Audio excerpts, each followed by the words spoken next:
Hare Krishna. Don't give in to a death wish.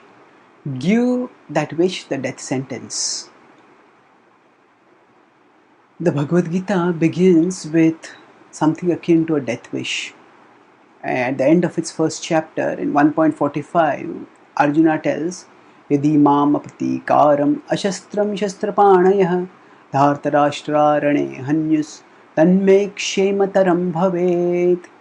So it says, Yadi mam apratikaram. If I do not retaliate, ashastram, without, and I am without any weapons, without any mood to fight, shastrapanayah, those who are having weapons, Dhartarashtra hanyus.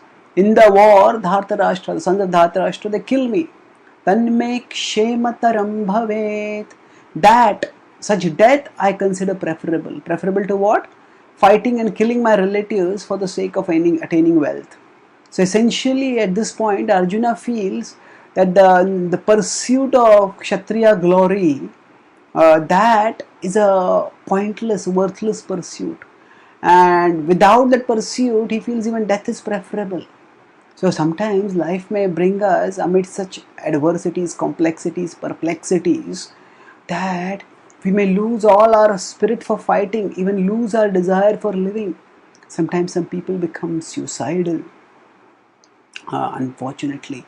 So when such a thing happens, we need to remember that we are at our core higher spiritual beings, and that is what the Bhagavad-gita reminds us, that death is not the end of our existence, and so death will not be the end of our problems. If we are facing problems now, those problems are because they are karmic reactions for whatever wrong we may have done in the past, and those problems are going to be there no matter what we do. And even if we end our body now, we are going to face those problems in future. So rather than trying to evade those problems and evade in futile and failing in evading those problems, we can raise our consciousness above those problems. So when Arjuna understood that he is a part of Krishna and that he has an eternal connection of love with Krishna and that he is meant to love and serve Krishna, then that insight infused him with spiritual energy. And rather than giving into the death wish, he gave that death wish at the death sentence. That death sentence means those dark, dreary, deadly, dangerous desires within us which make us act in self-destructive ways. Where the self-destruction can be metaphorical, where we act in ways that harm ourselves, or it can even be literal, where people destroy themselves by committing suicide. All such self-destructive desires, we can give them the death sentence. Because once we understand that we are eternal spiritual beings, then we focus on cultivating love for Krishna, and that love for Krishna gives us such a inspiring and enriching purpose for our life, that anything that is self-degrading, self-destructive, we just drive it out of our hearts.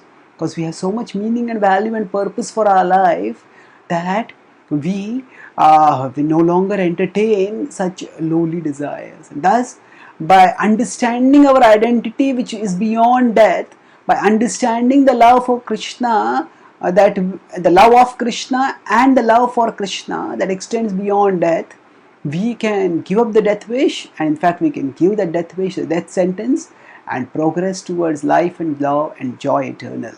Thank you. Hare Krishna.